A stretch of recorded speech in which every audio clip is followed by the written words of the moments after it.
राधे राधे। बहुत ध्यान से कथा को सुनिएगा और अपने चित्त को लगा कर रखिएगा। श्रोताओं, आज की कथा को जो भी भक्त ध्यान पूर्वक सुनेगा उसे सारे सुख और धन की प्राप्ति अवश्य होगी। कथा हम सबको बहुत जिम्मेदारी से सुननी चाहिए। कथा एक प्रकार की औषधि है। आप किसी डॉक्टर के पास जाइए, डॉक्टर से कहिए कि हमें बहुत सारी चिंताएं हैं। डॉक्टर उस चिंता को नाम देता है डिप्रेशन और आपको टैबलेट पकड़ा देता है। चिंता दूर करने की भी कोई दवाई होती है क्या? बोलो। अब कोई माँ का बेटा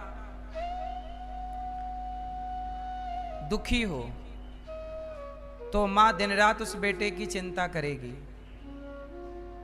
और उस चिंता में वो हो जाएगी बीमार, डिप्रेशन में चली जाएगी, ज़्यादा चिंता करेगी तो क्या उस माँ और बेटे के बीच में जो प्रेम है, जो चिंता है, क्या उसकी कोई टैबलेट है कि इसको खाओ तो ये चिंता दूर हो जाएगी?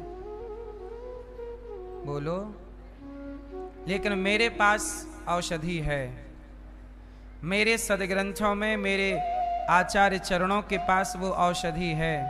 आपको किसी भी तरह की चिंता हो, टेंशन हो, डिप्रेशन हो, कोई डॉक्टर के पास इसका इलाज नहीं है। आप टैबलेट खाते हैं यदि डिप्रेशन की तो आप गलत हैं। इसका एक उपाय है सत्संग। आपको ये भागवत केवल भागवत कथा नहीं, ये भागवत औषधि है। कौन सी औषधि? जिस औषधि से कई कई वर्षों की चिंताएं, टेंशन, डिप्रेशन समाप्त हो जाता है केवल सत्संग केवल कर। कथाएं कोई कंटिन्यू सुने, चिंता रह ही नहीं जाएगी। आज सबके भीतर चिंता है और जो कि स्वाभाविक है। चिंता क्यों है?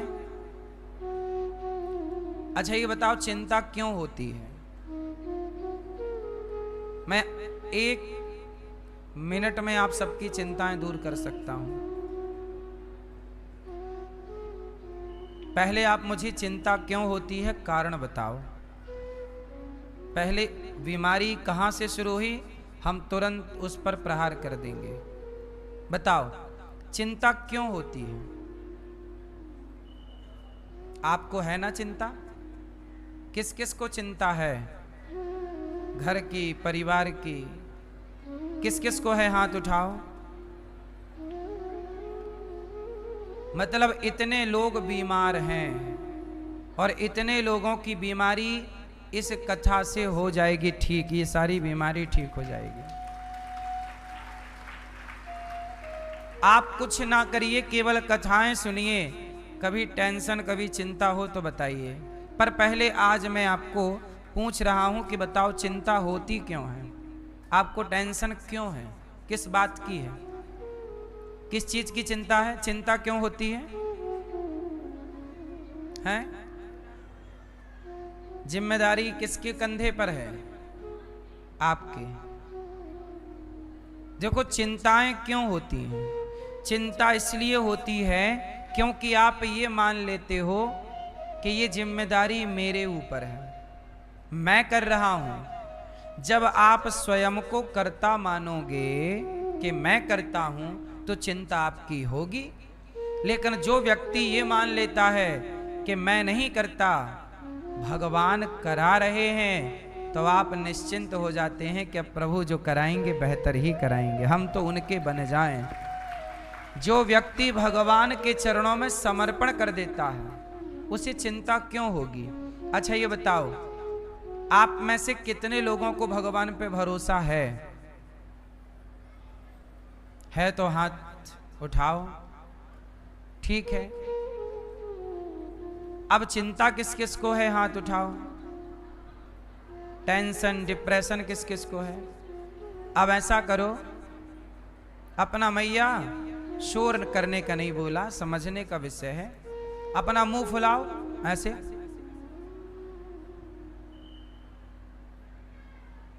मैया वैसे तो मुंह फुलाए बैठी रहती हो, आज बोल रहे हैं तो नहीं फुला रही हो। मुंह फुलाओ मैया।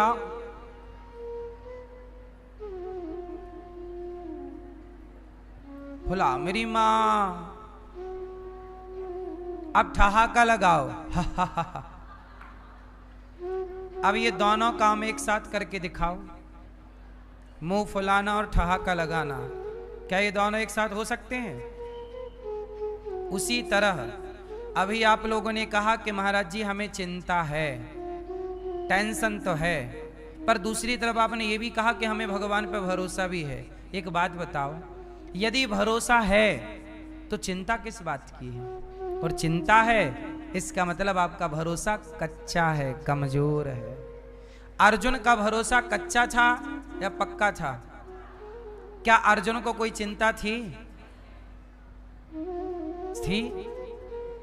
भीष्म पितामह ने कहा कि कल मैं पांडवों को मार डालूंगा, कल का युद्ध पांडवों का अंतिम युद्ध होगा। जब ये बात द्रौपदी ने सुनी, दौड़ी दौड़ी आई, कन्हैया सुना आपने? क्या बोले? पांडवों को कल, मेरे पतियों को कल पितामह मार डालेंगे। प्रतिज्ञा कर ली है उन्होंने, भीष्म जी ने प्रतिज्ञा कर ली कि कल के युद्ध में या तो मेरा युद्ध आखिरी होगा या पांडवों का युद्ध अंतिम होगा, निर्णायक, या मैं मरूंगा पांडव मरेंगे।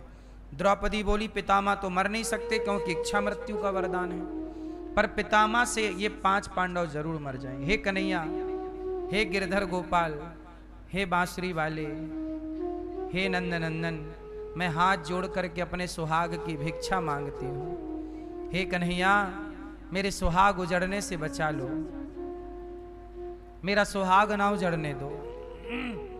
अर्जुन बोले चलो, कन्हैया बोले चलो द्रौपदी, अर्जुन से बात करते हैं कि कल की क्या तैयारी उसने की और क्या प्लानिंग की। अर्जुन के पास गए। ये घटना आधी रात की है। आधी रात को सब लोग सोते हैं, 12 बजे 1 बजे रात को सो रहे हैं। अर्जुन सो रहे थे, खर्राटे चल रहे थे। भगवान श्री कृष्ण ने जगाया, अर्जुन अर्जुन जागो जागो। अर्जुन बोले कन्हैया क्या हुआ, आप हमें क्यों जगा रहे हैं, क्यों हमें उठा रहे हैं? सोने दो कन्हैया, हमें ना जगाओ। भगवान श्री कृष्ण ने कहा अर्जुन कल के बारे में कुछ प्लान कर लो। आपने सुना भीष्म पितामह ने प्रतिज्ञा ले ली है कि कल के युद्ध में वो आपको मार डालेंगे। अर्जुन मुस्कुराकर बोले कन्हैया क्या पितामह को पता नहीं है कि मेरे रक्षक भगवान कृष्ण हैं, और जिसका रक्षक भगवान हो से पितामह क्या मार सकते हैं। कन्हैया आओ, अभी आधी रात है, आओ अपन सो जाते हैं। कन्हैया का हाथ पकड़ा अर्जुन ने, बिस्तर पर लिटाया, बोले चलो आज हमारे साथ सो जाओ। अर्जुन को पितामह ने प्रतिज्ञा कर ली कल मार डालूंगा, पर अर्जुन को तनिक भी चिंता नहीं है। क्यों? क्योंकि अर्जुन को चिंता से ज्यादा कृष्ण पर और आप लोगों को चिंता ज्यादा है। जितनी ज्यादा चिंता है इतना ज्यादा भरोसा होता तो चिंता ही ना होती। इसलिए कहता हूं चिंता को बढ़ाओ मत, भरोसे को बढ़ाओ। जब भरोसा बढ़ेगा भगवान के चरणों में, चिंता अपने आप घट जाएगी, कम हो जाएगी। आपका भरोसा कम है इसलिए चिंताएं ज्यादा है। भगवान भगवान है मेरी मां, भगवान जैसा कोई नहीं है। भगवान हर क्षण हमारी सुन रहे हैं, हमें देख रहे हैं, हर क्षण हमारे साथ हैं। मां हर समय बेटे के साथ नहीं होती, पिता हर समय पुत्र के साथ नहीं होता, पत्नी हर समय पति के साथ नहीं होती, पत्नी हर समय पति के साथ नहीं होती, पति भी नहीं होता, भाई भी नहीं होता हर समय। लेकिन सच बताओ हर समय भगवान आपके साथ हैं या नहीं? आपके साथ कोई है तो भगवान ही तो है। तो जब भगवान आपके साथ हैं तो भरोसा क्यों नहीं है, चिंता क्यों है? इसलिए कहता हूं चिंता उन्हीं को होती है जो भगवान का चिंतन नहीं करते। खुद से ज्यादा भरोसा भगवान का। पूरा भरोसा, पूरा है भरोसा, मेरी हार नहीं हो। भरोसा बहुत बड़ी चीज है।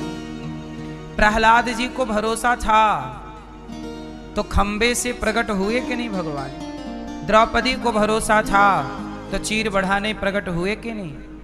आपको भरोसा होगा तो नहीं आएंगे। आप लोगों ने कभी भगवान को परखा कि नहीं परखा? कसौटी में कसा कि नहीं विश्वास की?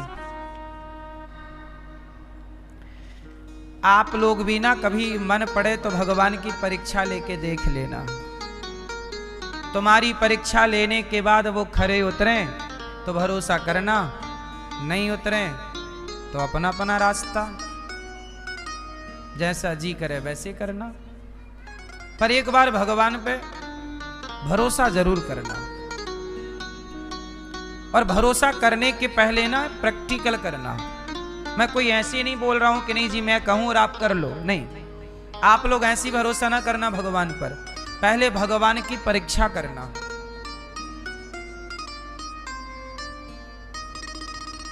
एक पिता था, देखो परीक्षा कैसे होती है।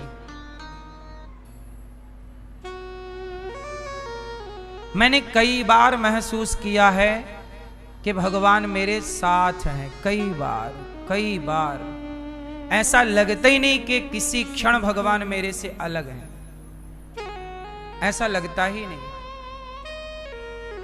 ऐसा लगता है कि मेरे हर काम को, मेरी हर श्वास को परमात्मा देख रहे हैं। एक पिता था, उनका एक बेटा था। पिताजी की मेडिकल शॉप थी, मेडिकल की दुकान, दवाइयां बेचते थे। पिता अति वृद्ध हो गए तो पुत्र को मेडिकल सौंप दिया कि बेटा ये मेडिकल अब तुम संभालना। और पिता ने उस मेडिकल स्टोर में एक छोटा सा दुकान में मंदिर बनाया था लकड़ी का। वहीं एक छोटे से गोपाल जी रखे थे, लड्डू गोपाल। अब वो बूढ़ा बाप था, वो धूप बत्ती जलाए और गोपाल जी को प्रणाम करे और भगवान से नित्य प्रार्थना करे कि प्रभु त्वमेव माता च पिता, तुम ही माता हो तुम ही पिता। और दुकान चलाता। समय आया, बूढ़ा आदमी अति बूढ़ा हो गया, उनकी मृत्यु हो गई।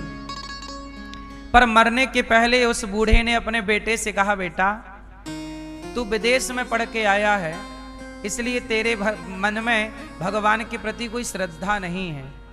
तू भले अच्छा, उसका बेटा बड़ा नालायक था। बाप जितना बड़ा भक्त था, बेटा उतना बड़ा नास्तिक था, बड़ा दुष्ट। वैसे तो बढ़िया था, बाप का ख्याल रखता था, पर भगवान में कोई श्रद्धा नहीं थी। तो बाप को डर लगा कि मेरे मरने के बाद मेरी दुकान से मेरा बेटा ये लड्डू गोपाल जी फेंक देगा। जिसको श्रद्धा नहीं है उसके लिए तो वो धातु है, फेंक देगा, डस्टबिन में डाल देगा। तो उसके बाप ने अपने बेटे से कहा कि बेटा मुझे पता है कि तू पूजा तो नहीं करेगा, लेकिन मेरा निवेदन है कि मेरे मरने के बाद मेरे भगवान को तू फेंक मत देना। पूजा भले मत करना, पर यहीं दुकान में रखे रहने देना। और सुन, एक बार तू भगवान पे भरोसा करके देखना। तू कभी कोई ऐसी संकट में आ जाए, ऐसी मुसीबत में आ जाए, तब भगवान पर भरोसा करके देखना। यदि तेरे भरोसे पर भगवान खरे उतरे तो विश्वास करना, वरना तू तो पूजा करता ही नहीं है, मानता ही नहीं है, फिर तू अपने ढंग से चलना। पर जीवन में एक बार ईश्वर को परखना जरूर। तो खुद परखना, तो खुद ये सिद्ध करना कि ईश्वर है या नहीं है, अपनी परख से। बाप कह रहा था, बेटा चुप था। बेटे को लगा बाप पागल हो गया है। सब क्या, आजकल के बच्चे, आजकल साइंस पढ़ने वाले लोग, कुछ लोग जो अधूरा ज्ञान रखते हैं, वो ईश्वर से दूर रहते हैं। जो पूरा ज्ञानी है, वैज्ञानिक भी पूरे वैज्ञानिक हैं, साइंस को पूरा जान गए, वो ईश्वर पे आस्था रखते हैं। पर आधा ज्ञान जिसके पास है, अध जल गगरी छलकत जाए, आधा ज्ञान किसी काम का होता नहीं है। तो बेटा सुन लिया बाप की बात, बाप मर गया, चलो बाप की क्रिया इत्यादि की। अब बेटा दुकान पे आके बैठने लगा, भगवान पे धूल जमने लग गई। ना वो अगरबत्ती जलाता, ना वो दिया जलाता, ना वो प्रणाम करता। नास्तिक तो था ही, कोई पूजा पाठ नहीं। भगवान के मंदिर में जाला लग गया। बाप के मरने के बाद आज तक वहां एक झाड़ू नहीं पड़ी कि साफ सफाई हुई, धूल से भर गया मंदिर।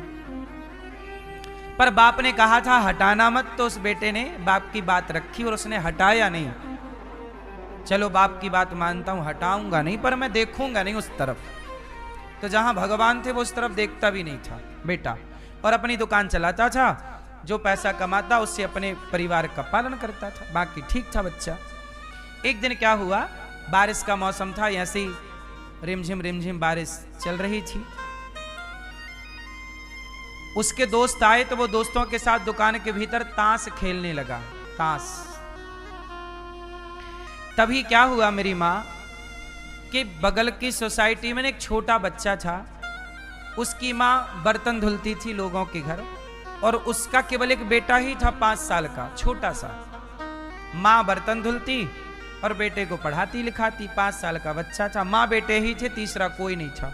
और बारिश हो रही थी, रात्रि के 8 बज रहे होंगे, सारी दुकानें बंद हो रही थी क्योंकि बारिश थी और रात भी हो गई, सभी ने दुकानें बंद कर दी।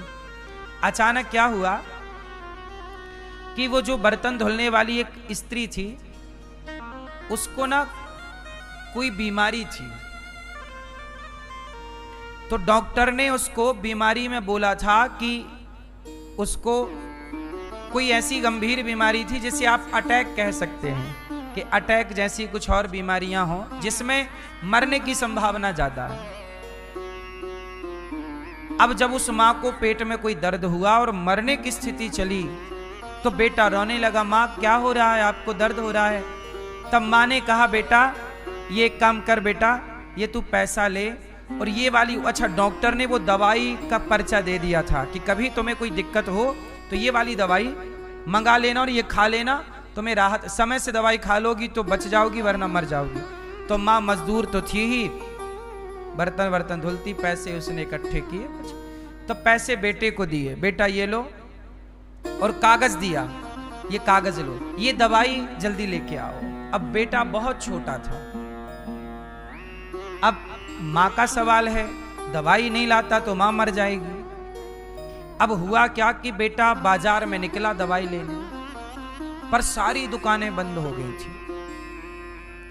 परंतु ये जो नास्तिक लड़का था, मेडिकल जिसकी दुकान थी, सारी दुकानें बंद थी, पर इसकी दुकान में थोड़ी लाइट जल रही थी। शटर तो इसकी भी गिरी थी, आधी से ज्यादा शटर गिरी थी, पर अंदर ये ताश खेल रहे थे दोस्तों के साथ। तो ताश खेलने के कारण शटर आधी से ज्यादा गिरी थी, पर प्रकाश दिखा तो बच्चे को लगा कि ये दुकान है। तो उसने खटखटाया, भैया भैया, तो उसने शटर उठाई, क्या है बच्चा? भैया हमारी माँ को बीमारी है, ये जल्दी दवाई दे दो वरना माँ मर जाएगी। अब उसने पैसे लिए, पर्चा देखा, उसने दवाई दे दी। अच्छा वो भी पढ़ा लिखा ही था, वो जानता था कि ये दवाई कितनी महत्वपूर्ण है, समय पर ना मिली तो मरने की संभावना है। अच्छा संयोग देखिए कि वो लड़का ताश खेलने में इतना बिजी था कि उसने बेटे को दवाई तो दी, पर संयोग से जो दवाई दी वो चूहा मारने की दवाई थी। एक्चुअली उसने थोड़ी देर पहले किसी ने चूहे की दवाई उससे ली थी, तो चूहे की दवाई उसने 2 निकाल ली, तो एक तो दे दी ग्राहक को, जो एक बची तो उसने वहीं रख दी कि कोई बात नहीं अभी मैं रख दूंगा, अभी मैं ताश खेल रहा हूं। और उसे याद नहीं था, अच्छा बच्चे ने जो दवाई मांगी वो दवाई वहीं रखी थी, तो उसे लगा कि ये वही दवाई है, उसने देखा नहीं और चूहे मारने की दवाई दे दी। अब बच्चा तो बच्चा ना, माँ को पता कि दवाई कैसी होती है, ना उस बच्चे को पता। अब वो दवाई लेके चला गया बच्चा कि माँ को खवाएंगे, माँ बच जाएगी, और वो चूहे की दवाई माँ खाएगी तो मर और जाएगी। अब ये ताश खेल रहा साहब, ताश खेलते खेलते थोड़ी देर बाद इसको याद आया कि अरे मैंने बच्चे को तो वहां पर मैंने चूहे की दवाई रखी थी, चूहा मारने की। देखा तो चूहे की दवाई नहीं थी, माँ की वो दवाई जो बच्चे ने मांगी वो दवाई थी, पर चूहे की दवाई नहीं थी। अब उसे लगा कि मैंने तो धोखे से चूहा की दवाई दे दी। अब वो लगा परेशान होने, हे भगवान, शटर उठाई, बच्चे को ढूंढा, आवाज लगाई, पर बच्चा तो बच्चा दौड़ के चला गया, कहीं दूर दूर तक कोई नहीं। उसने अपने दोस्तों को भगाया कि तुम्हारे ताश के चक्कर में आज मैंने गलत कर दिया। एक बच्चे को, अब वो डॉक्टर ही था, मतलब मेडिकल वाला, थोड़ा बहुत तो डॉक्टर होते ही है, वो जान गया कि भाई ये दवाई बहुत, यदि नहीं मिलेगी तो मर जाएगी इसकी माँ, और ये चूहे की और दवाई है।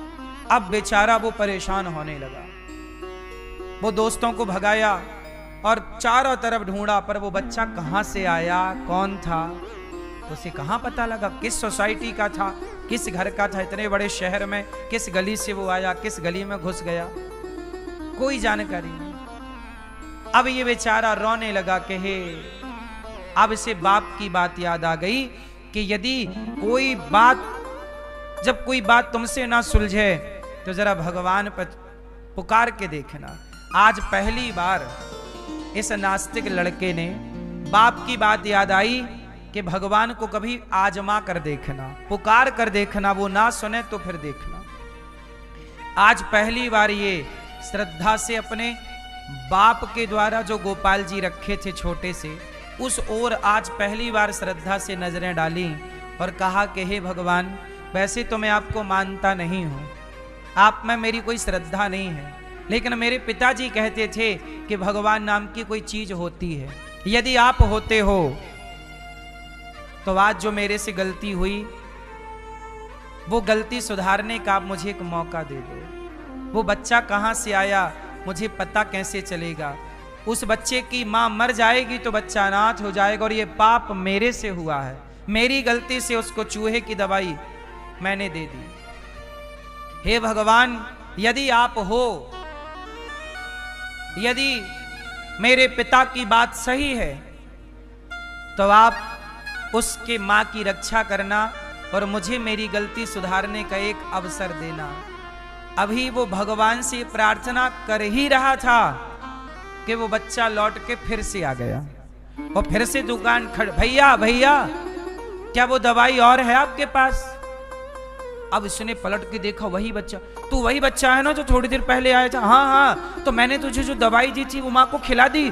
बोले नहीं खिलाई। बोले कहाँ गई? बोले भैया वो मैं घर पहुंचा और घर के आंगन में पानी तो बरस ही रहा था, मेरा पांव फिसला और वो दवाई पूरी मेरे हाथ से छूट के पत्थर पर टकराई, पूरी पानी में बिखर गई, वो माँ तक पहुंची ही नहीं, मैं गिर गया, वो दवाई की ठोकर जाके पत्थर पे लगी, दवाई बिखर गई, मिट्टी में मिल गई। भैया क्या वो दवाई आपके पास है? अब तो इसे, अब ये भगवान की तरफ देखा, बोले भगवान को मैं धन्यवाद दूं। तुरंत उस बच्चे को लिया, उसकी माँ के पास गया, वो दवाई लेके गया और उसकी माँ को वो दवाई दी। माँ की तबीयत ज़्यादा खराब थी, उसने हॉस्पिटल में भर्ती कराया, अपने पैसे से उसकी माँ की तबीयत ठीक कराई, इलाज कराया और उस बच्चे के लिए उसने बहुत कुछ दिया। उस स्त्री का ख्याल रखा, उस बच्चे का ख्याल रखा, अपनी जिम्मेदारी से इसने उस बच्चे को गोद लिया कि मैं इसे पढ़ाऊंगा लिखाऊंगा। और दूसरे दिन जब उसकी माँ स्वस्थ हो गई, सब हो गया, दूसरे दिन आया और सबसे पहले दुकान खोलकर भगवान में लगी धूल हटाया और ईश्वर के आगे हाथ जोड़कर कहा, प्रभु आप जीत गए, मैं हार गया।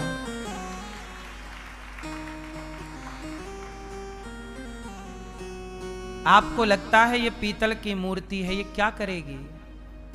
ये जो कर सकती है ना वो आप नहीं कर सकते। ईश्वर को आजमाइए। कई बार ईश्वर आपका ऐसा सपोर्ट करते हैं, ऐसा काम करते हैं, आपको लगता है आप कर रहे हैं। मेरी माँ, कुछ काम ऐसे हैं जो आप नहीं करते। भगवान आपके काम करते हैं और आपको लगता ही नहीं कि ये काम भगवान ने किया। बहुत सारी मुसीबतें होती हैं, बहुत सारा संकट होता है, जो संकट से ईश्वर आपको बचा लेते हैं। आपको लगता है बस बच गए, नहीं मेरी माँ, ये भगवान होते हैं आपके साथ। पर पूरी जिंदगी आप ये महसूस नहीं कर पाते कि ईश्वर आपके साथ। आज उस नास्तिक लड़के को भगवान पर अपार श्रद्धा हो गई। हे प्रभु, मुझे क्षमा कीजिए, मुझे लगा कि मैंने जो पढ़ा है वही सत्य है, पर मेरी पढ़ाई जो नहीं कर सकती, विज्ञान जो नहीं कर सकता, वह ईश्वर ही कर सकते हैं मेरी माँ। जो ईश्वर कर सकते हैं वो कोई विज्ञान नहीं कर सकता। विज्ञान अपना काम करता है, अपने क्षेत्र में सही है, पर ईश्वर का अपना काम है। इसलिए ईश्वर पर संदेह जैसी तो कोई बात ही नहीं होनी चाहिए। ईश्वर संदेह का विषय कभी था ही नहीं। ईश्वर तो सदा से श्रद्धा का विषय रहे हैं। इसलिए मैं आप लोगों से कहता हूं कि यदि आप ईश्वर को नहीं मानते, कोई बात नहीं, एक बार आप भी परीक्षा लेके देख लो ना भगवान की। तुम्हारी विश्वास की कसौटी पे खरे उतरे तो मानना, वरना नहीं ही तो मान रहे हो, फिर तो ठीक है ही। जो लोग कहते हैं मैं ईश्वर को नहीं मानता, ठीक है भैया मत मानो, पर एक बार अपने आप को मौका तो दो। एक बार ईश्वर को अवसर तो दो।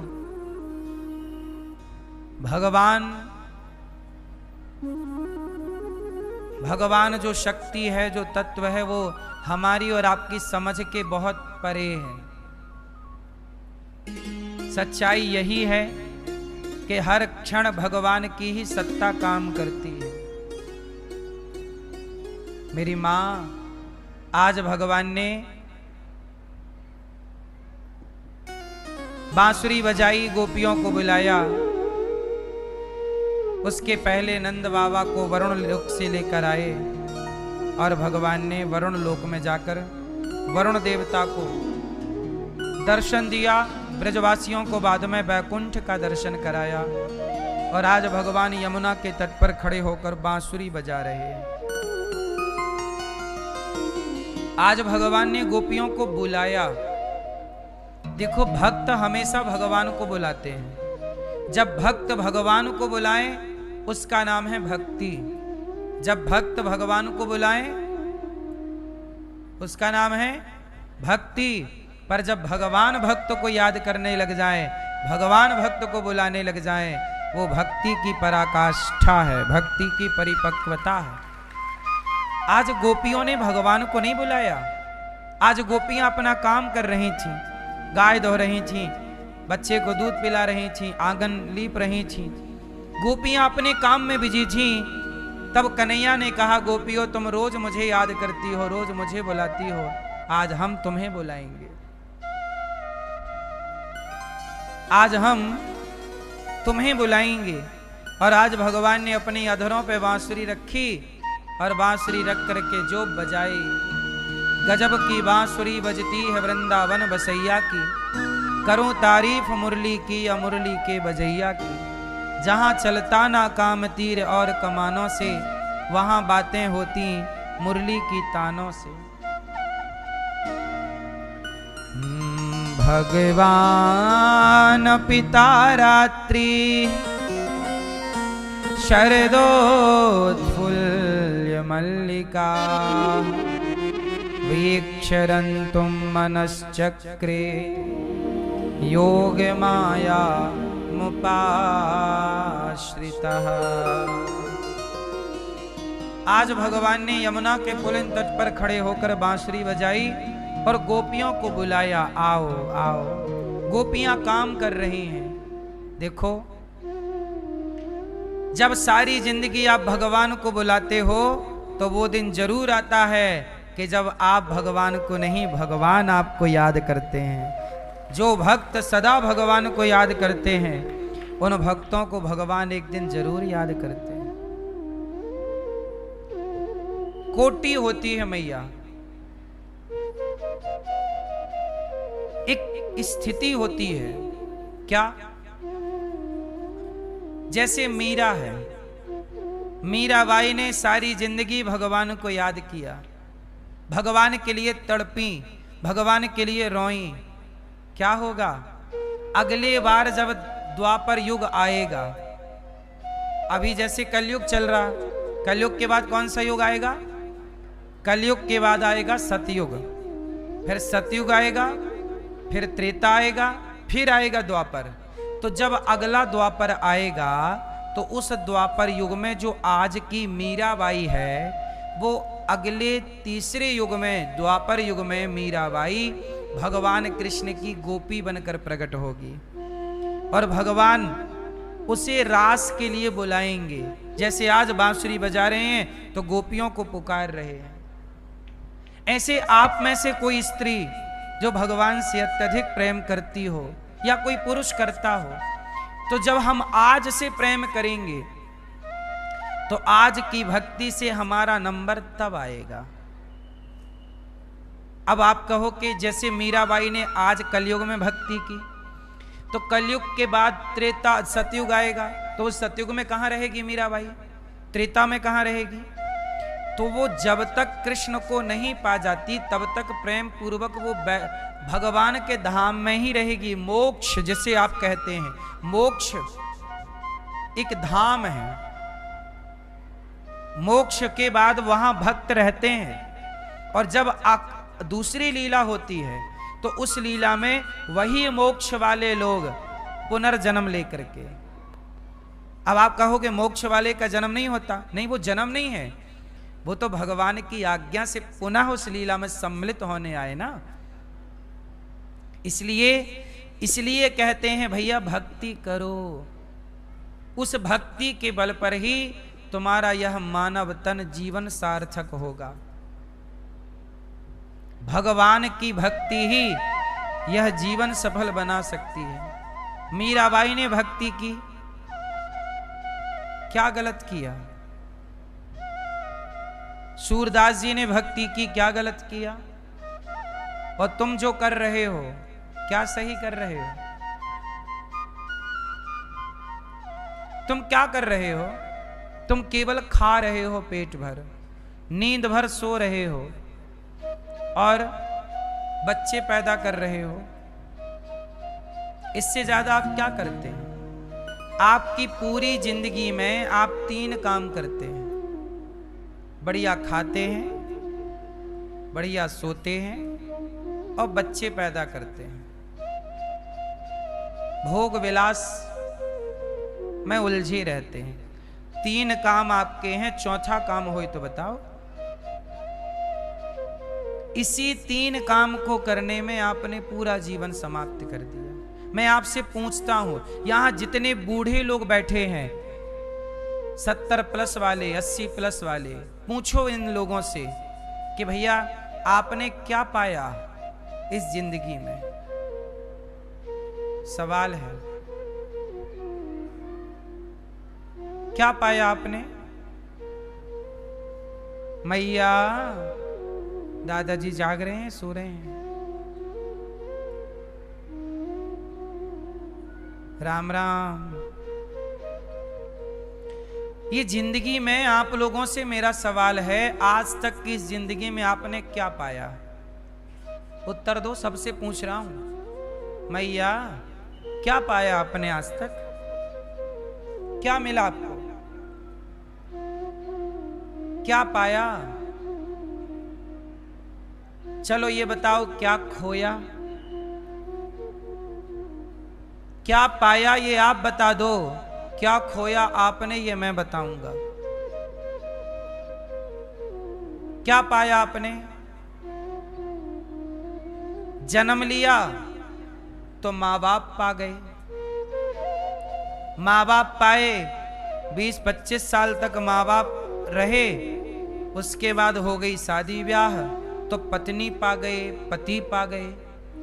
पति पत्नी पाने के बाद थोड़े दिनों बाद बेटा बेटी पा गए। फिर क्या हुआ, बेटा बेटी का हो गया ब्याह, वो अपने सेट हो गए। तुम्हारे माँ बाप भी तब तक बूढ़े हो गए, वो भगवान के घर चले गए। तुम पति पत्नी में किसी एक का नंबर आया, वो तय हो गए, तुम फिर एक के एक रह गए। यही तो खेल है जीवन का। जब आप पैदा हुए तब आप अकेले सिंगल थे, बोला हाँ। माँ बाप मिले, माँ बाप भी चले जाएंगे। पति मिला, पति या पत्नी दो में से एक चला जाएगा। बेटा बेटी होंगे, वो अपना घर बसा लेंगे, अपना सेटल हो जाएंगे। तुम अकेले ही रह जाओगे आखिरी पड़ाव में। ये बात सही है कि गलत है? क्या पाया आपने? कहोगे कि मैंने परिवार पाया, बेटा बेटी पाए, तो बच्चे तो देखो सुअर भी पा लेते हैं। क्या कुत्ता बिल्ली के बच्चे नहीं होते? आप लोग पूछो अपने आप से कि आप लोगों ने क्या पाया, अब क्या खोया, ये बता रहा हूं। क्या खोया? 84 लाख योनियों के चक्कर के बाद आपको ये मानव का शरीर मिला है। कितनी बार आप कुत्ता बने, आप गधा बने, चमगादड़ बने, चींटी बने, हाथी बने, वृक्ष बने, मछली बने, पशु बने, पक्षी बने। ये सारी योनियां पार करके आज आपको मानव का शरीर मिला है। और ये शरीर को पाकर आप किसके पीछे भाग रहे हो? हाय पैसा, हाय स्त्री, हाय पुरुष। सारा संसार पैसे के पीछे, परिवार के पीछे भागा जा रहा है।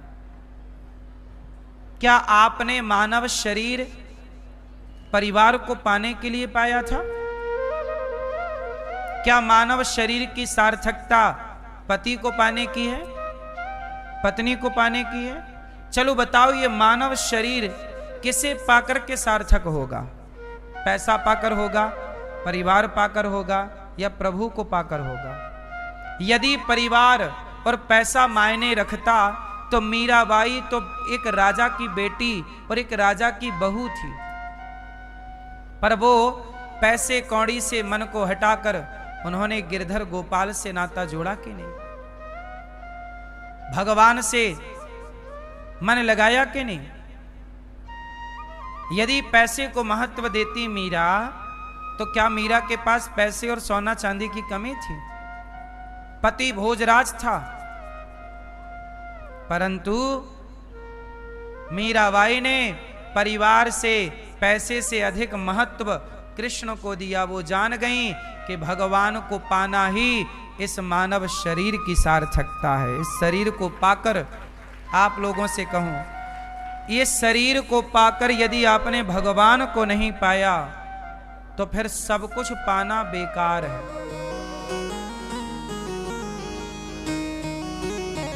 एक बार ये सवाल अपने आप से पूछिएगा, आपने क्या पाया और क्या खोया? आपने सारा जीवन खो दिया। किस में खोया? बेटा बेटी में। बेटा बेटी में जितना समय खोया, इतना समय भगवान में लगाते तो आपकी गति कुछ और होती। हर व्यक्ति, मेरा बेटा भी भगवान को पाने के लिए ही धरती पे आया है। इस संसार के प्रत्येक 84 लाख योनियां हैं।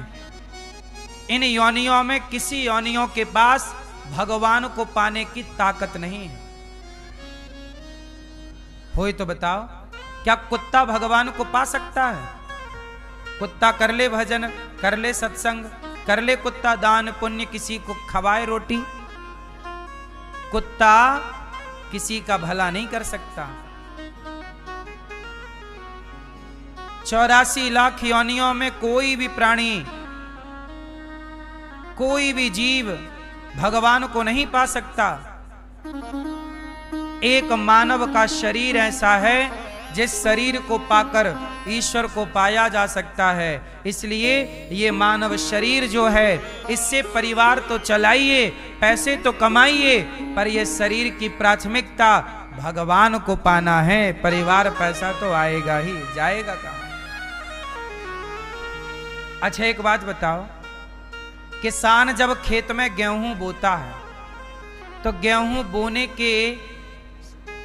गेहूं जब बोता है तो वो गेहूं के बदले क्या चाहता है? बोलो बोलो मेरी माँ। गेहूं जब बोता है तो गेहूं के बदले क्या चाहता है? गेहूं ही चाहेगा कि कई गुना बढ़ के फसल आए। 1 कुंटल बोया तो 20 कुंटल काटूं। बोलो हाँ। किसान खेत में जब गेहूं बोता है तो वो गेहूं बोता है तो गेहूं ही चाहता है, पर उसे कुछ चीजें फ्री में मिल जाती हैं। बताओ क्या? बोलो।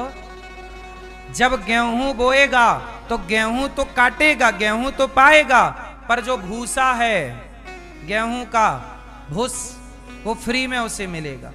उसके लिए कोई प्रयास किसान नहीं करता। उसी तरह जैसे गेहूं के बदले उसका भूसा फ्री में मिलता है, ऐसे हम ये शरीर को पाए हैं परमात्मा को पाने के लिए। बाकी ये संसार, परिवार, पैसा तो भूसे की तरह मिलेगा ही मिलेगा, जाएगा कहाँ? बात समझ में आई? तो चिंता, प्रश्न खड़ा हुआ था चिंता से। तो चिंता करें कि चिंतन करें? इसलिए भगवान का चिंतन करिए। अर्जुन को क्या था भगवान पर पूरा? अर्जुन को क्या था भगवान पर पूरा? पूरा भरोसा। अर्जुन को पूरा भरोसा है कि कन्हैया मेरे साथ हैं। बस मेरी मां कैसी भी परिस्थिति हो, कैसी भी स्थितियां हो, पर सदा भगवान पर भरोसा रखिएगा। भगवान हमारे साथ हैं। तो जहां भरोसा होगा वहां क्या नहीं होगा? क्या नहीं होगा? चिंता नहीं होगी, टेंशन नहीं होगी, डिप्रेशन नहीं होगा। आज डिप्रेशन क्यों है? क्योंकि लोगों को भगवान पर भरोसा। इसलिए कहता हूं कि वो नास्तिक बेटा मेडिकल स्टोर चलाने वाला भगवान पर भरोसा किया तो काम बना। आप भी भरोसा करिए, काम बनेगा आपका। किसी भी परिस्थिति में भरोसा गवाइएगा मत, पूरा है भरोसा, मेरी हार नहीं होगी। क्या है पूरा मेरी मां?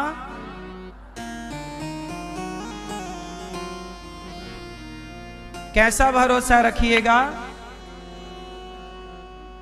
हाँ हाँ, आएगा मेरा सांवरा, दिल से बुला के दे। तो मत हो न मन बावरे उदास, ये सांवरा जरूर आएगा।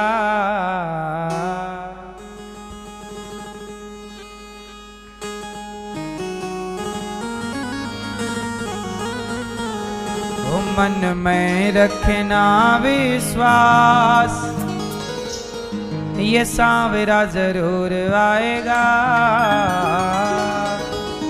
क्या रखोगे? ये भगवान आखिरी सांस पे आएंगे। किसी भी, सुदामा इतने गरीब थे पर सुदामा का विश्वास आखिरी दम तक था कि भगवान मेरे साथ, और फिर आखिरी में ही काम हुआ। यदि विश्वास डोल जाता तो कैसे काम होता? आज भगवान ने गोपियों को बुलाया, सारी गोपियां आईं, काम छोड़ छोड़ करके आईं। भगवान ने स्वागत किया, भगवान ने बुलाया। निशम्य गीतम तदनंग वर्धनम, व्रजश्रियः कृष्ण गृहीत मानसा आजग्मुरन्योन्यमलक्षितोद्यमा सयत्र कांतो जवलोल कुंडला। जब गोपियां आई काम छोड़ छोड़ कर, अच्छा ये बताओ मैया ओ मेरी माँ बैठ जाओ मेरी मैया। मैया क्या हो गया मैया को? हे मेरी माँ बालों में मेहंदी पोत के आई है, देखो। बैठो मेरी माँ।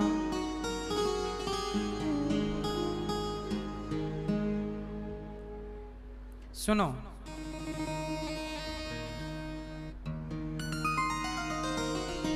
गोपियां सारा काम छोड़ती हैं, बेटे को दूध पिलाना भी छोड़ती हैं और कृष्ण के लिए भागती हैं।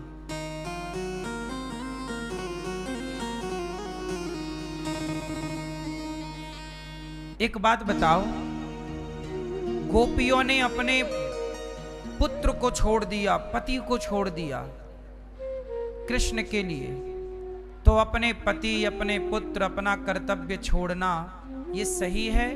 भगवान के लिए छोड़ना पति को, पुत्र को, कर्तव्यों को, ये सही किया गोपियों ने कि गलत किया? क्या मैया पति को छोड़ देना, पुत्र को छोड़ देना, अपने कर्तव्यों को छोड़ देना भगवान के लिए, ये सही है या गलत है? क्यों दादाजी आपसे पूछ रहे हैं, दादाजी से। अरे आपसे पूछ रहे हैं प्रभु, सही है कि गलत है? मैया आप बताओ।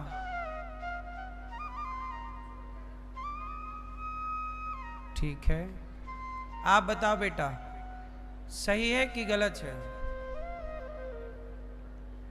बोलो भैया, चश्मा वाले भैया बताएंगे हमारे। सही है? पीली शर्ट वाले भैया सही है? गोपियों ने सही किया कि गलत किया? गलत किया।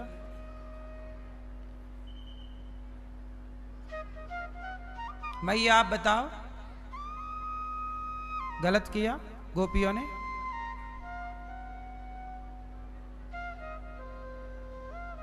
पुत्र को छोड़ दिया, पति को छोड़ दिया, कर्तव्यों को छोड़ दिया भगवान के लिए, सही किया गलत किया?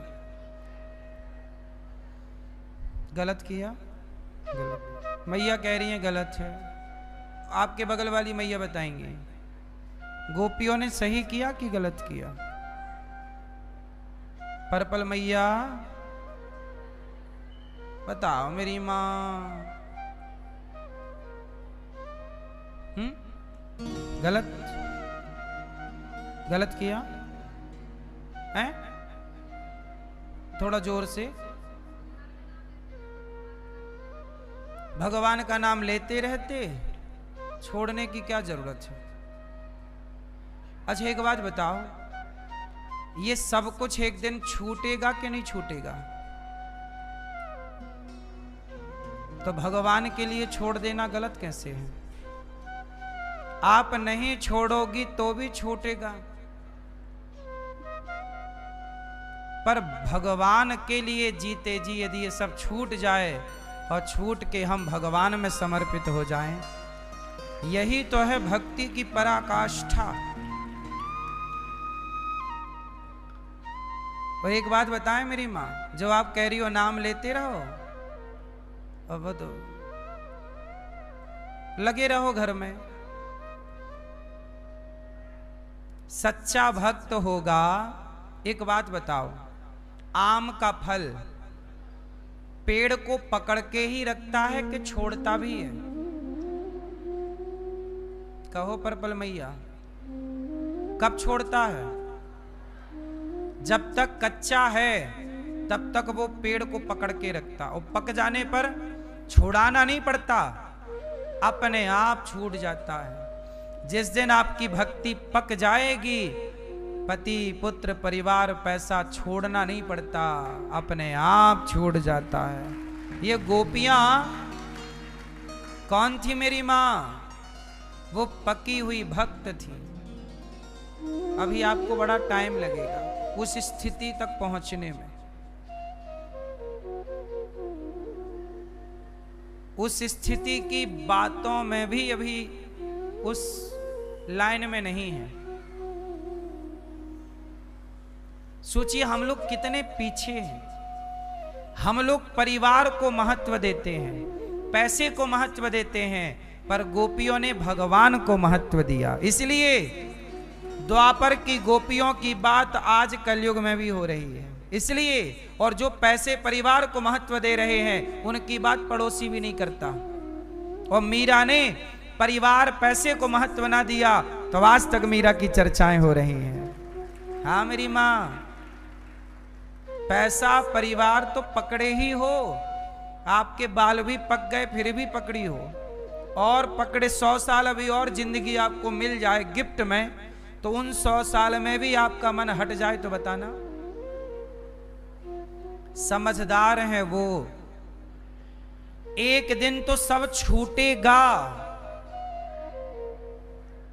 तो समझदार हैं वो कि छूटेगा उससे पहले ही छोड़ दें। बोलो हां।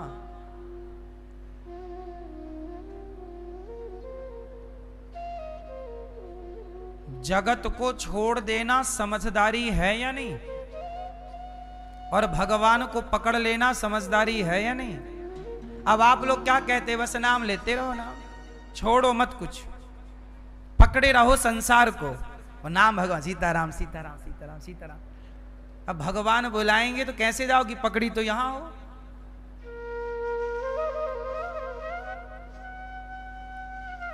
एक बार क्या हुआ, नाव में कुछ लोग बैठे और नाव को चलाते रहे, चाबुक को पतवार से नाव को चलाते रहे, खेते रहे, पर नाव उस पार गई ही नहीं, नाव आगे बढ़ी ही नहीं। बताओ क्यों? पूरी रात नाव चली पर नाव कहीं पहुंची ही नहीं। क्यों नहीं पहुंची? क्योंकि नाव को उन चलाने वालों ने नाव खूंटे से बंधी थी, तो नाव को खोला नहीं। अब मैया नाव खूंटे से बंधी हो और आप पूरी रात नाव चलाओ तो क्या पहुंचेगी? कहीं नहीं पहुंचेगी। ऐसे ही आप जब खूंटे से बंधी हो तो फिर कितना भी भगवान का नाम जप लो, पहुंचना कहीं नहीं है। भगवान का नाम जपना है, नाव को चलाना है, पर खूंटे से भी खोलना पड़ेगा, तब नाव लक्ष्य में पहुंचेगी। मन को संसार के खूंटे से खोलकर जब व्यक्ति भगवान के नाम का आश्रय लेता है तो भगवान तक पहुंचता है। खोले ही ना।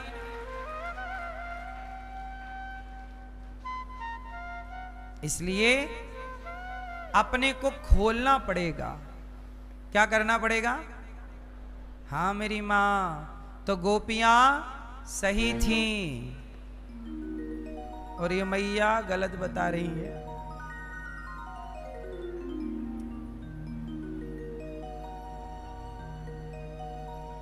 ठीक है, वैसे आप लोगों ने जो अपनी बुद्धि से किया सही है, लेकिन फिर भी आपकी बुद्धि में मैं थोड़ा और मिला दूं ये सब ज्ञान की बातें कि आप लोग इस अज्ञान में मत रहना।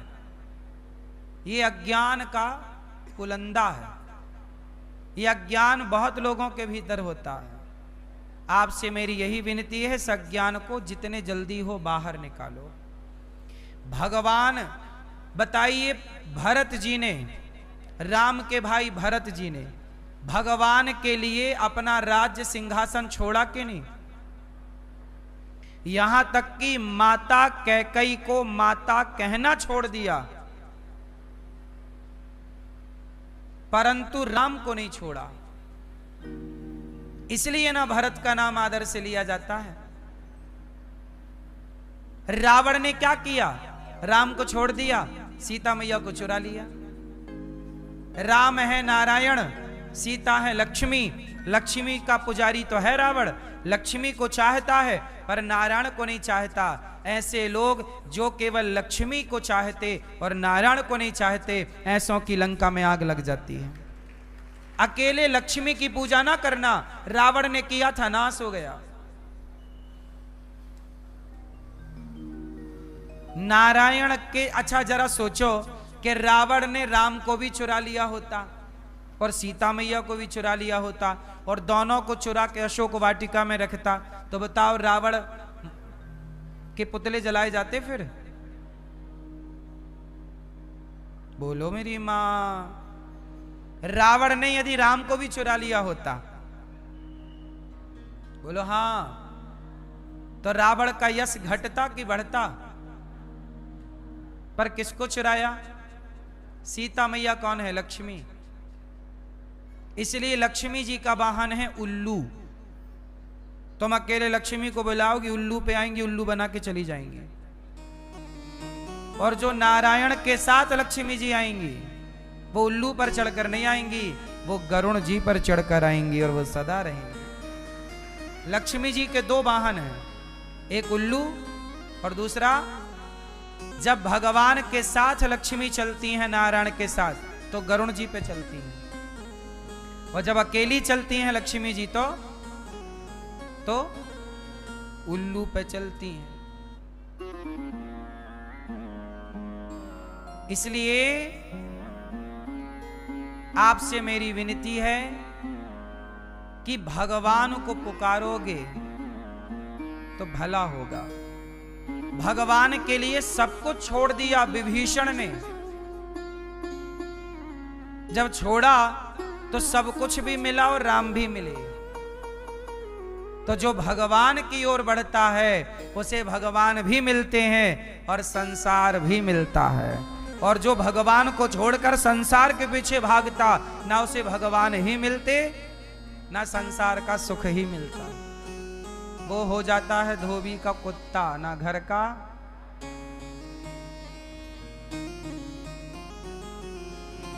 इसलिए मेरी मां, चलो बताओ, कर्म और धर्म, कर्म बड़ा कि धर्म बड़ा? कर्म कौन बड़ा है? आप लोग किससे बड़ा मानते हैं? लाल मैया बताओ, कौन बड़ा है? जो सब चुप रहो, आप बताओगी मेरी मैया, कौन बड़ा है? कर्म बड़ा कि धर्म बड़ा? आप बताओ कौन? धर्म बड़ा। धर्म बड़ा, मैया बताओ मेरी मां, कौन बड़ा? धर्म। पीछे चश्मा वाली मैया, कर्म बड़ा। कर्म बड़ा मैया कह रही हैं, आप क्या कह रही हो मैया? कर्म, कर्म बड़ा। ए चश्मा वाले भैया, हमारे भैया बताओ, कर्म, कर्म बड़ा। ये चश्मा भैया हमारे नौजवान दोस्त, क्या बड़ा बेटा है? कर्म। क्या बड़ा? ये चश्मा वाले भैया क्या बोल रहे हैं?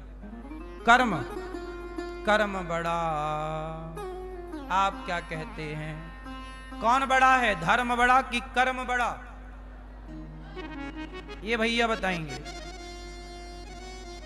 आप ही हैं? धर्म क्या कहते हैं आप लोग? कर्म बड़ा। ये कह रहे हैं कर्म बड़ा, ये कुछ मैया कह रही हैं धर्म बड़ा। ये क्या कह रहे हैं आप लोग?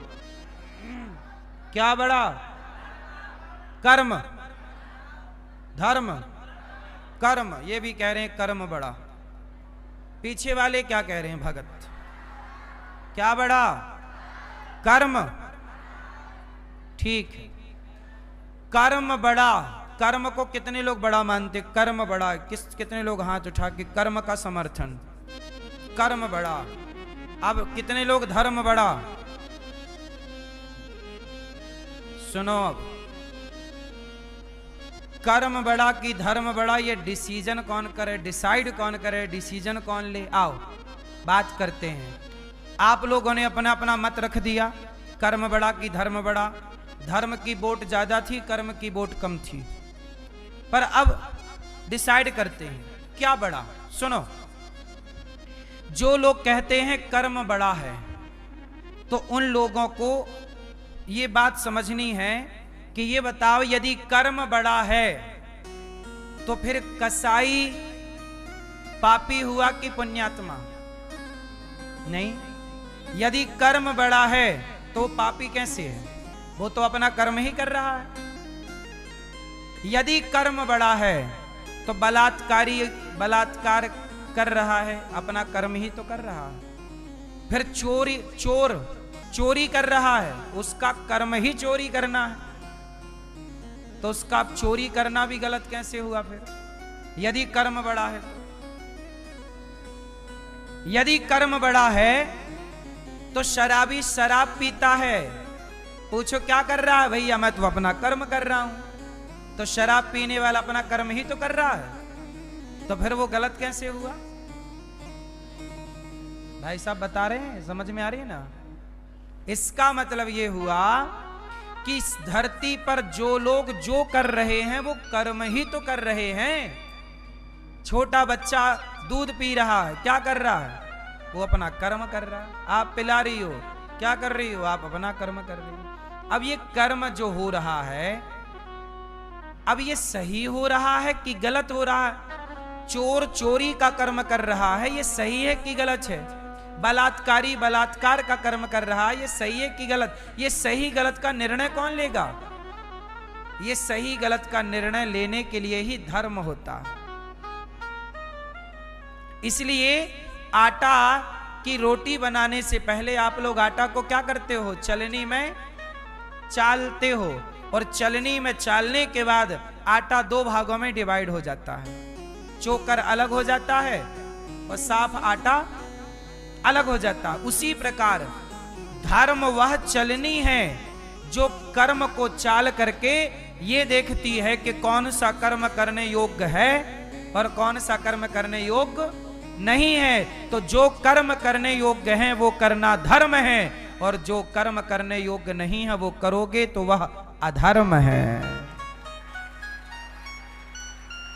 इसलिए धर्म होगा तब आप श्रेष्ठ कर्म कर पाओगे। आपके पास धर्म होगा ही नहीं तो आप श्रेष्ठ कर्म करोगे कैसे? धर्म वाला व्यक्ति ही श्रेष्ठ कर्म करता है। धर्म वाला व्यक्ति ना होगा, आज मेरे पास धर्म है तो मैं तुम्हारी चोरी नहीं करूंगा, मेरे पास धर्म होगा तो मैं तुम्हारी बहन बेटियों को गलत नजर से नहीं देखूंगा, और मेरे पास धर्म ना होगा तो देखने में बुराई क्या है? फिर तुम्हारे पैसे पड़े हैं, मौका मिला मैंने चुरा लिए, चुराने में बुराई ही क्या है?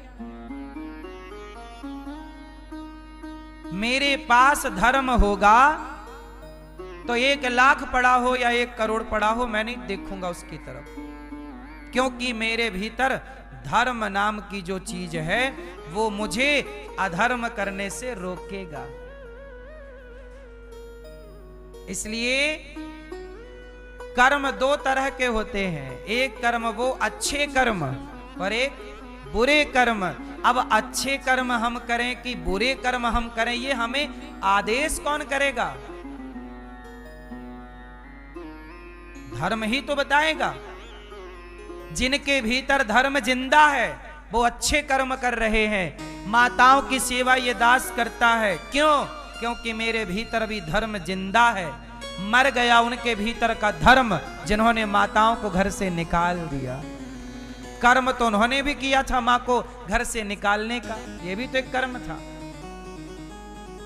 मैं भी कर्म करता हूं माओ के पांव दबाने का।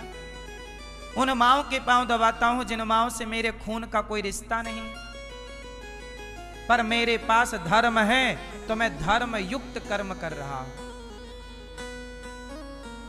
शराब, आप में से बहुत लोग शराब पीते होंगे, मैं भी शुरू कर दूं शराब पीना, मैं भी पीऊं तो क्या आप रोक पाएंगे? पर मुझे आप रोकेंगे, मुझे आप ना रोक पाएंगे। मेरे भीतर का धर्म ही मुझे रोकता है कि अनिरुद्ध ये सब गलत है। धर्म होगा तो जमाने की जरूरत नहीं पड़ेगी। राम के पास क्या था? बोलो, धर्म। और रावण के पास क्या नहीं था? रावण के पास धर्म होता तो रावण के अंदर का धर्म उसे रोकता सीता मैया को चुराने में। जैसे राम के आगे जब रावण की बहन आई सूपनखा, सूपनखा क्या बोली? राम बहुत सुंदर हो, मेरे से ब्याह कर लो, आई लव यू। रावण की बहन राम को क्या बोलती है? आप बहुत सुंदर हैं, आप मेरे से ब्याह कर लो। तो सम पुरुष नमो सम नारी, यह संयोग विधि रचा विचारी। पर ये बताओ कि राम के पास तो ऑफर लेके आई थी रावण की बहन सूपनखा, क्या राम ने गलत दृष्टि से सूपनखा को देखा? नहीं देखा। क्यों नहीं देखा? किसने रोका? अरे राम के भीतर के धर्म ने रोका कि नहीं, मेरी स्त्री के अतिरिक्त इस धरती पर जितनी स्त्रियां हैं वो मेरी मां है, मेरी बहन है, मेरी बेटियां हैं। तो सूपनखा भी मेरी मां जैसी है, बहन जैसी है, बेटी जैसी है। यही धर्म है साहब। इसीलिए ये झूला चूहा झूल रहा है। देखो चूहा भी सुन रहा है कथा, फंस गया बेचारा।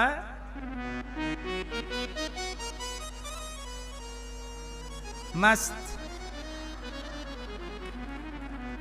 ये भी कथा सुनने आया बिंदास, सुन ले बेटा, सुन बैठ,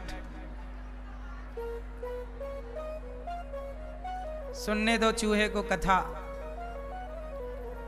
बिल्ली मौसी घूम रही है ना नीचे, तो जान बचाने भागा है।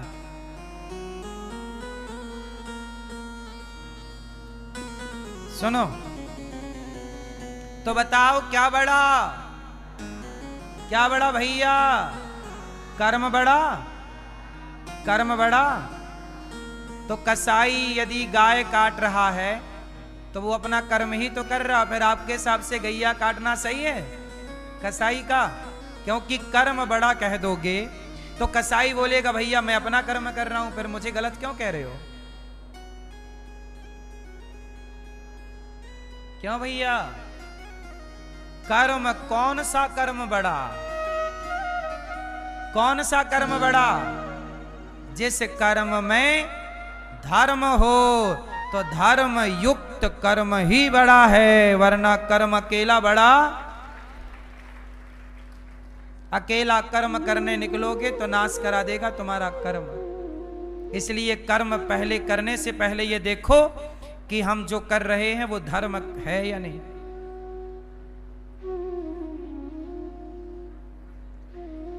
हनुमानगढ़ी है अयोध्या जी में। कल परसों एक साधु आए हनुमानगढ़ी जी, हनुमानगढ़ी के एक संत आए, बोले महाराज जी 1500 साधु रहते हैं वहां पर और सभी साधु विरक्त हैं, और वहां हनुमानगढ़ी में सभी संतों की, भक्तों की खूब सेवा होती है। तो मैंने उनसे यूं ही पूछ लिया कि हनुमान जी के पास लोग पैसे चढ़ाते हैं, कोई पैसा चुरा लेता होगा, आप लोगों को पता कैसे लगता होगा? उन्होंने कहा महाराज जी हम लोग हफ्ते में एक दिन या फिर रोज हनुमान जी के पांव पकड़ के सब लोग कसम खाते हैं, हनुमान जी के चरण पकड़ के कसम खाते हैं कि हमने यहां सेवा की है पर यहां 1 रुपए की हमने बेईमानी नहीं की है। तो कसम खाते हैं।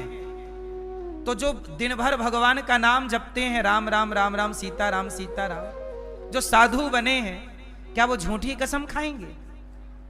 आजकल का आदमी कसम झूठी खा लेता है कुछ, क्यों? क्योंकि उनके भीतर धर्म नहीं है। धर्म वाला व्यक्ति तो कसम भी झूठी नहीं खाता साहब। धर्म होगा तो कसम भी सच्ची होगी, और धर्म नहीं होगा तो कसम।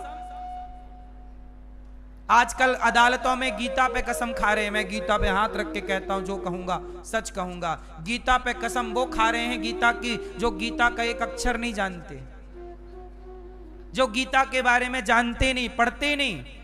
वो गीता जो 100 बलात्कार कर, जो बलात्कारी है, जो चोर है, जो गलत काम करके आया, अरे गीता पढ़ा ही होता तो बलात्कार करता ही क्यों? बलात्कारी गीता पे कसम खाएगा तो सच्ची थोड़ी खाएगा। गीता पढ़ने वाला बलात्कार क्यों करेगा? ये तो गीता की कसम भी तभी सच्ची है ना मेरी मां, जब भीतर धर्म है। कसम असम किसके लिए बनी है? ईमानदारों के लिए कि बेईमानों के लिए? अरे बेईमानों के लिए काहे की कसम? वो तो 100 कसम खा के भी गलत करेंगे। ये कसम, ये आन बान शान काहे के लिए बनी है? धर्म वालों के लिए, ईमानदारों के लिए। दशरथ जी के अंदर धर्म था। पत्नी ने कहा 2 वचन चाहिए, राम को वनवास भेजो और मेरे बेटे भरत को राजा बनाओ। दशरथ जी कह देते कि मैं नहीं मानता तेरी बात, मैंने कब दिए तुझे वचन, और मैं ये वाले वचन नहीं पूरे करूंगा, कुछ और मांग। कुछ भी कह देते दशरथ जी। कैकई क्या कर लेती? जब दशरथ जी ने कैकई को वचन दिया था कि तू मेरे से 2 वरदान मांग ले, उस समय कैकई और दशरथ जी के सिवा तीसरा कोई था ही नहीं। दशरथ जी मैट जाते कि मैंने कब बोला था, पर नहीं, प्राण जाए पर। यही तो है धर्म मेरी मां। इसलिए कोरा कर्म ना करने लग जाइएगा। उस कर्म को करने के पहले ये विचार करिए कि मैं जो कर रहा हूं। अब जैसे एक आदमी मेरे पास आया, बोले महाराज जी हम मछली पालन का कर्म करते हैं। क्या पालते हैं? मछली। एक ने कहा हम मुर्गा पालन का कर्म करते हैं। एक ने कहा हम बकरा पालन का कर्म करते हैं। और बकरा पालते हैं और बाद में वह बकरा पाल पोस कर कसाई के हाथ बेच देते हैं। तो बताओ, कर्म तो है, पर इस कर्म में धर्म है? क्या ये धर्म है कि आप किसी को, जिसको आपने पाला हो, पोसा हो, प्यार किया हो, दुलारा हो, आप उसे किसी कसाई के हाथ में सौंप दें? क्या ये धर्म है? बोलो। ये कर्म तो है साहब, पर ये कर्म धर्म नहीं। कहते हैं ना कि मारने वाले से बचाने वाला बड़ा होता है। जो शरण में है, बकरा तो आपके घर में था, आपकी शरण में था, पर आपने अपनी शरण से आपने कसाई को दे दिया। क्या ये धर्म है? मेरे पास यदि कुत्ता भी होगा और मैं कुत्ते को रोज रोटी देता होऊंगा और मुझे पता चल जाए कि ये कुत्ते को ले जाके मार डालेगा, तो मैं अपना कुत्ता भी उससे ना दूं? क्यों? मेरी मां, कर्म तो कर्म है, थोड़ा धर्म का विचार करो। जो आप कर रहे हो मैया, जो व्यवहार आप अपनी बहू से करती हो, एक बार अपने हृदय में हाथ रख के अपने आप से पूछना, मैया जो आप कर रही हो क्या वो धर्म है? आप अपनी सास के साथ जो कर रही हो, पूछना अपने हृदय में हाथ रख के, क्या वो धर्म है? जवाब स्वयं को देना है। आप अपने पति के साथ, पत्नी के साथ जो कर रहे हैं, पूछना एक बार अपने आप से, जो आप कर रहे हैं क्या वो धर्म है? आप 5,000 रुपए लिए थे अपने दोस्त से, भैया मुझे 5,000 की जरूरत है यार, थोड़ा 5,000 दे दो मुझे। उसने दे दिया कि मेरे दोस्त पे संकट है, ले 5,000 ले 20,000 ले, तुझे जरूरत ले ले। पर जब 1 महीने बाद उसने मांगा कि भैया वो मैंने 5,000 दिए थे, जरा मुझे अब जरूरत पड़ी है, थोड़ा वापस करो, तो आपने क्या बोला?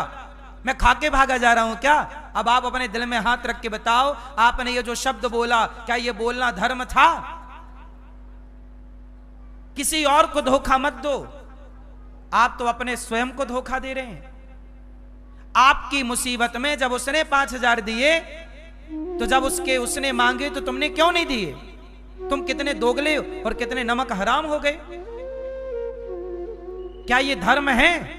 अपने आप से आजकल का इंसान इतना बेईमान हो गया है कि 10-10 रुपए में नियत डोल जाती है इसकी। 10 रुपए में। पहले के लोग थे हरिश्चंद्र जैसे, बाजार में बिक गए पर धर्म नहीं छोड़ा। दशरथ जी मर गए, धर्म नहीं छोड़ा। आजकल का आदमी तो एक बोतल शराब में धर्म छोड़ देता।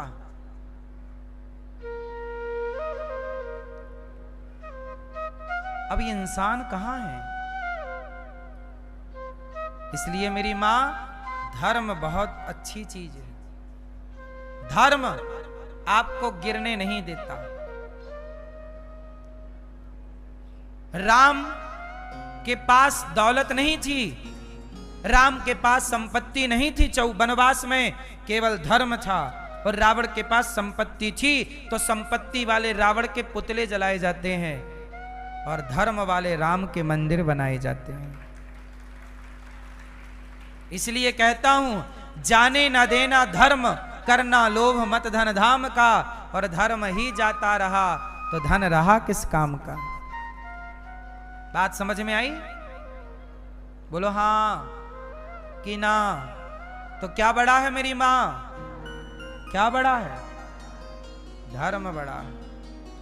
इसलिए प्राण जाए तो चले जाने देना, धर्म न जाने देना। जो धर्म को बचाता है धर्म उसे बचाता है। जो धर्म की रक्षा करता है धर्म उसकी रक्षा। धर्म रक्षति रक्षिता।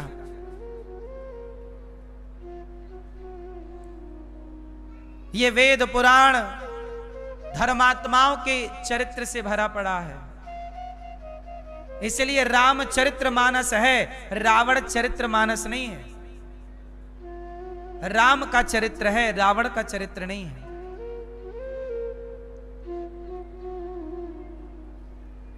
भगवान गोपियों को बुलाए, सारी गोपियां आईं, सबको छोड़कर आईं भगवान के लिए। हे प्रभु, ये जगत छोड़ना पड़े आपके लिए तो ऐसे 100 जगत को छोड़ दूं मैं आपके लिए।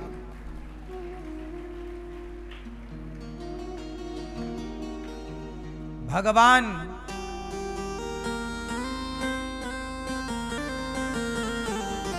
जगत को छोड़ करके गोपियां आई। गोपियों ने कहा, हे प्रभु हम आ गए, हमें स्वीकार कर लो। भगवान ने कहा, जाओ सखियो अपने अपने घर, पति की सेवा करना। पति कैसा हो, अंधा लंगड़ा बहरा, मैया बताओ। आजकल की स्त्रियां अपने पति पे तलाक का केस डाल देती हैं। दहेज प्रथा, आजकल शादी के 5 साल बाद लड़की को लगा कि यार इसके साथ नहीं चल पाएगा तो झूठे ही पति पे दहेज का केस लगा देती। पूछो उस लड़की से, क्या यह धर्म है? बोलो। आज क्राइम क्यों हो रहा है, पाप क्यों हो रहा है? क्योंकि व्यक्ति अधर्मी हो गया है। धर्मी होता तो ये गलतियां ही ना होती। अब क्या हुआ, हमारे गांव के पास ना एक गांव है, वहां के एक भैया मेरे पास आए प्रश्नोत्तरी में, इंद्रमणि तिवारी जी।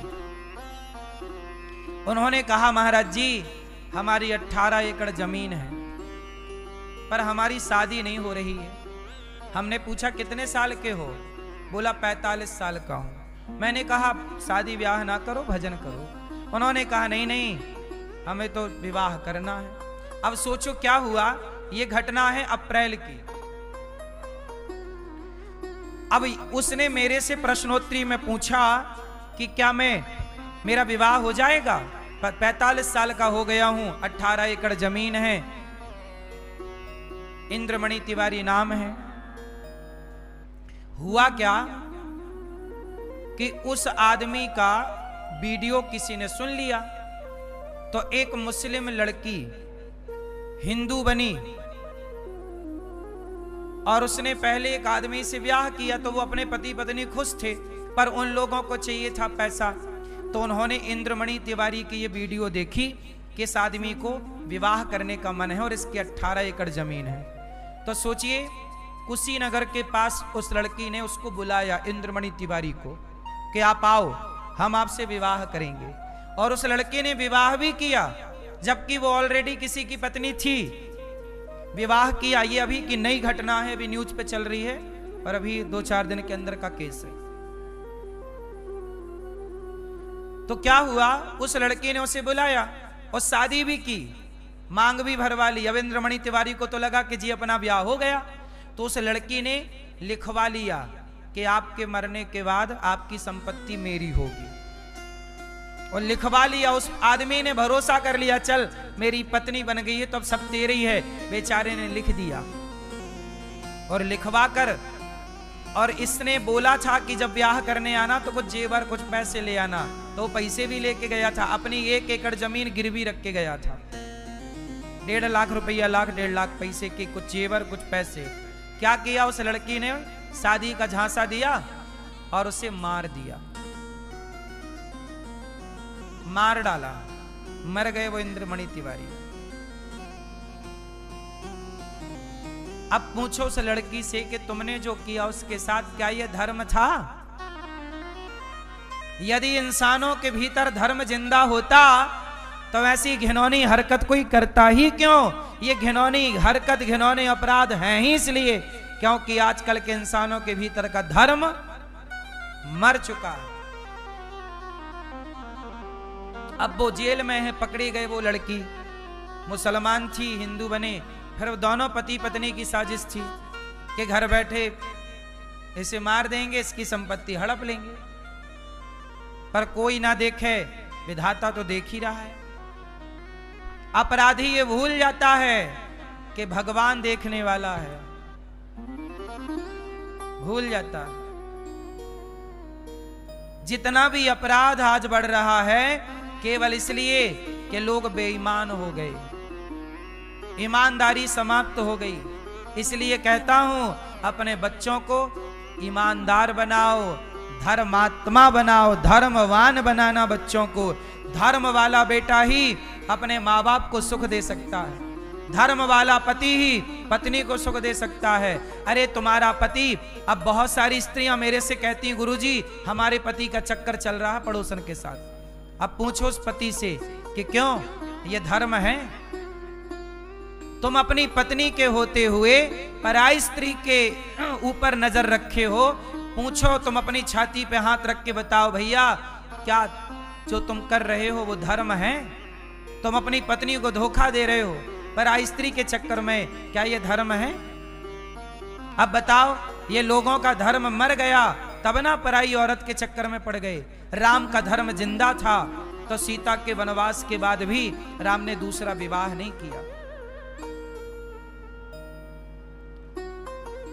धर्म मर गया मेरी मां। ये स्त्रियां, कुछ स्त्रियां अपने पति को छोड़ के पराए मर्द के संग कुछ स्त्रियां भाग जाती हैं। पूछो इन स्त्रियों से, ये जो तुमने किया ये धर्म है? फिर हर जगह काम धर्म ही आएगा। ईश्वर यही सवाल पूछेंगे, क्यों जो तुमने किया वो धर्म था? इसलिए कहता हूं मेरी मां, अपनी बेटी को थोड़ा धर्म का पाठ पढ़ाओ, बेटे को थोड़ा धर्म का पाठ पढ़ाओ। ये धर्म बहुत काम आएगा। हर स्त्री चाहती है कि मेरा पति केवल मेरे से प्रेम करे, और तुम्हारा पति तुमसे तभी प्रेम करेगा जब धर्मवान होगा। धर्मवान नहीं होगा तो तुम्हें पता ही नहीं चलेगा कितनों से बात कर रहा है। आजकल के लड़के लिव इन में रहते हैं, आज इस लड़की के संग, कल उस लड़की के संग। पूछो इन लड़कों से, धर्म बेटा ये धर्म है? लेकिन उन्हें तो पता ही नहीं कि धर्म है क्या। उन्हें तो लगता है कि गर्लफ्रेंड बनाना ही धर्म है। 3-4 को जब तक आई लव यू नहीं बोल लेते आज के छोरा छोरी, नींद ही नहीं आती। हाँ या ना? सब लोगों के लिए बातें नहीं है, पर बहुत लोग ऐसे हैं। ये कुछ लोगों के लिए बातें हैं जो ऐसे हैं। बात समझ में आ रही है ना? ऐसे लोग हैं या नहीं समाज में, आप लोग बता दो। फिर ये किसे धोखे पर रख रहे हैं? बाप को, मां को, समाज को या खुद को। इसलिए हर स्त्री, हर पुरुष, हर चाहे हिंदू हो, मुसलमान हो, सबके लिए धर्म चाहिए। क्या मुसलमान का धर्म नहीं है कि वो अपनी पत्नी को धोखा ना दे? क्या मुसलमान का धर्म नहीं है कि वो अपनी मां की सेवा करे? क्या मुसलमान का धर्म नहीं है कि वो किसी को धोखा ना दे? धोखा तो हिंदू दे या मुसलमान, ईसाई दे या सिख, है तो गलत ही साहब। इसलिए धर्म केवल हिंदुओं के लिए नहीं है, धरती के प्रत्येक जीव के लिए धर्म है, प्रत्येक मनुष्य के लिए धर्म है। सारे लोग धर्म से चलें तो कहां कुछ गलत हो? तब गलत होता है जब व्यक्ति अपना धर्म समाप्त कर लेता है। गोपियां आई, भगवान ने कहा जाओ पति के पास। पति कैसा हो? सुनो मैया, पति अंधा, लंगड़ा, बहरा, काना, खोरा, कैसा भी हो, पति कौन होता है? कौन दुश्मन? पति कौन होता मैया? कौन कौन होता है? पति पर मानती हो मैया? पति कौन होता है? आप मानती हो ना? पांव दबाती हो रोज पति के? पति के रोज चरण दबाओ। पीली मैया एक झोला कथा सुन के चल पड़ी मैया, एक झोला कथा, पूरा झोला पैक। जा रही हो मैया? टाटा।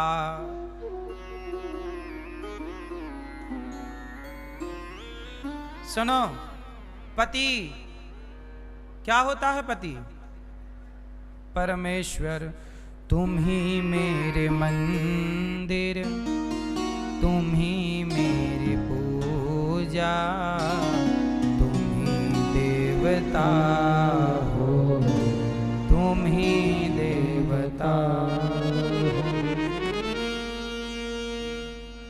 कोई मेरी आँखों से देखे तो समझे कि तुम मेरे क्या हो, कि तुम मेरे क्या हो, तुम ही मेरे मंदिर।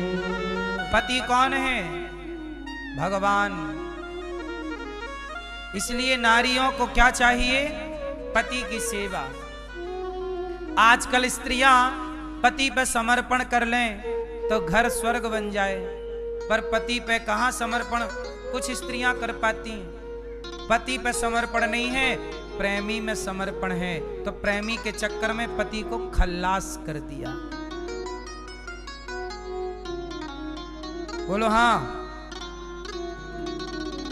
अब न्यूज वाले पता कैसी ये घटना कैसी सुनाते हैं। आज हैदराबाद में एक पत्नी ने अपने पति का मर्डर कर दिया अपने आशिक के लिए। फिर एक गुजरात में एक पत्नी ने अपने पति का मर्डर कर दिया अपने आशिक के लिए। मतलब इतनी ज्यादा खबरें हैं कि न्यूज वाले भी उनको फास्ट में सुना के आगे बढ़ रहे हैं, क्योंकि इतनी खबरें हैं, इतनी खबरें हैं आजकल पतियों के मर्डर की कि न्यूज वाले भी बेचारे उसे फास्ट सुना रहे हैं। विश्लेषण करने का टाइम नहीं है, कितनों का विश्लेषण करें। अभी आज मैं सुना कि तेलंगाना तरफ एक पत्नी ने क्या किया, अपने पति को 2 लाख रुपया दे दिए। उनको मारने वालों को क्या बोलते हैं, मर्डर करने वालों को? सुपारी, सुपारी, पान सुपारी, हाँ सुपारी, सुपारी दे दी। सुपारी दे दी उसने 2 लाख रुपया, और 2 लाख रुपया में पति को मरवा दिया। सोचो आजकल आदमी की कीमत 2 लाख रुपया। पत्नियां 2 लाख का समझती हैं अपने पति को। कुछ पत्नियां, सबके लिए नहीं मेरी माँ।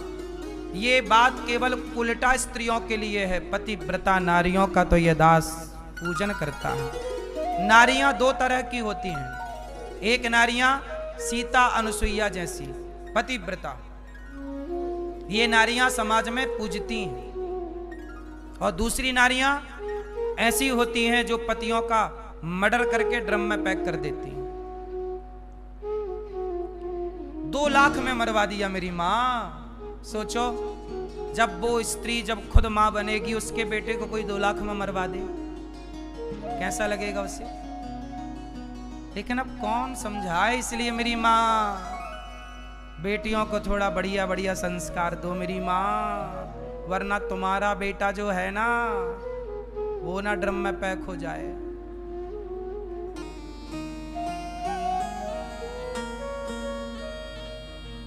सही है?